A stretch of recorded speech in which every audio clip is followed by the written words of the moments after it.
શું આવી વેસ્ટ બોટલમાંથી ઘણા બધા ઉપાયો મારી ચેનલ પર તો છે જ, પરંતુ આજે આ જ બોટલમાંથી કીડીઓને લાઈફ ટાઈમ માટે એટલે કે મહિનાઓ સુધી આપણે ખાવા આપવાનું છે. Hello friends, welcome back to my channel. કેમ છો? મજામાં? આજે એવી સરસ મજાની હું ટિપ્સ તમારી સાથે શેર કરવાની છું કે વેસ્ટ બોટલમાંથી મહિનાઓ અથવા તો ખૂબ જ દિવસો માટે કીડીઓને ખાવાનું મળી રહે તેની આપણે ટિપ્સ આજે જોવાની છે. તો વિડીયોને લાસ્ટ સુધી જરૂરથી જોજો. અને હા, ચેનલ પર પહેલી વખત આવ્યા હોય ને તો please subscribe to my channel.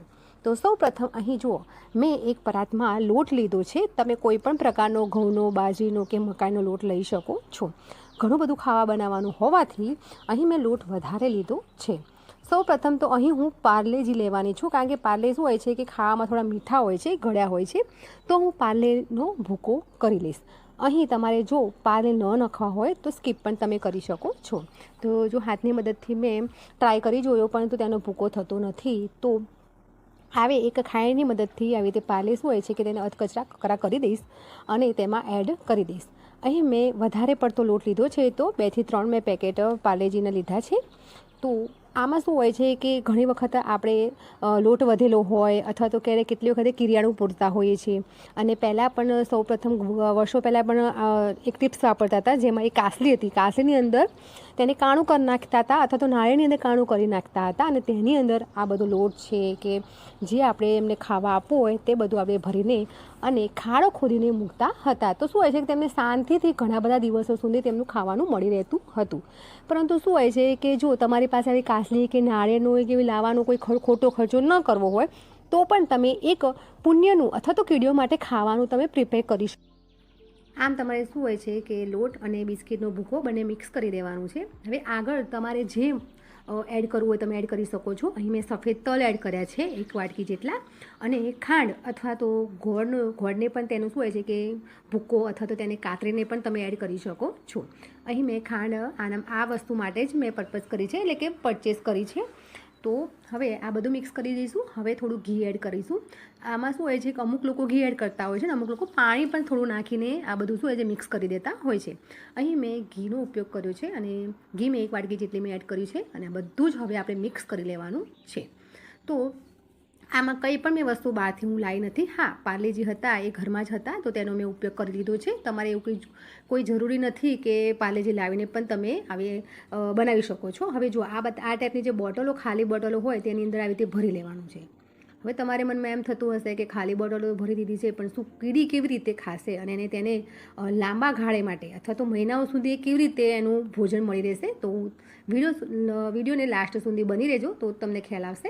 તો જો આવી રીતે મેં બોટલો ભરી દીધી છે. અને એવું નથી, નાની બોટલ હોય તો પણ ચાલી જાય. એવા પ્લાસ્ટિકના ડબ્બા પણ આપણા ઘરમાં વેસ્ટ પડી રહેતા હોય છે, તેનો પણ તમે ઉપયોગ કરી શકો છો. અને આનાથી મોટી બોટલ પણ હોય તો પણ તેનો ઉપયોગ કરી શકો છો. આમાં કોઈ જ એવું નથી કે જે મેં બોટલ લીધી છે એ ટાઈપની જ બોટલ તમે લઈ શકો છો. તમે મોટું કેન હોય તો કેન પણ તમે લઈ શકો છો. તો જુઓ, આવી રીતે મેં 3 બોટલો આવી રીતે ભરી દીધી છે. અને બોટલ ભરતા પણ જો થોડો લોટ વધ્યો છે તો તેને પણ આપણે ઉપયોગમાં લઈશું.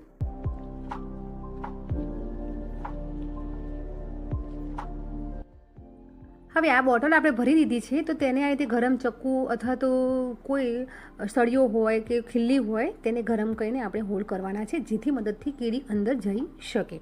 તો આ રીતે જો મેં હોલ કરી નાખ્યા છે. હવે આપણે જ્યાં જગ્યાએ તમને યાદ હોય કે આપણા ઘરની અંદર, ઘરની આજુબાજુ આ જગ્યાએ વધારે કીડીઓ ફરી રહી છે અથવા તો કોઈ ઝાડ નીચે પણ કીડીઓ હોય જ છે અથવા તો કોઈ ભીની જગ્યા હોય કે છોડ હોય તો તેની આજુબાજુ કીડીઓ હોય જ છે. પરંતુ શું હોય છે કે છોડની નીચે કે ઝાડની નીચે ખાવા માટે એમને મળતું નથી હોતું. તો જુઓ, અહીં મેં ઝાડ નીચે આ રીતે બોટલ મેં આડી કરી દીધી છે. તમે ઈચ્છો તો બોટલનું ઢાંકણું પણ તમે ખોલી રાખો છો, ખોલી પણ કરી શકો છો. કેમ કે શું હોય છે કે 2 થી 3 જગ્યાએ આપણે હોલ કરી દીધા છે તો 2 થી 3 જગ્યાએથી કીડીઓ જઈને પણ તેમનો ખોરાક લઈ શકે છે. અથવા તો જે આપણે જે બોટલનું ઢાંકણું ખોલી દઈએ તો પણ એમને એક આવવા જવાની જગ્યા બની જાય છે.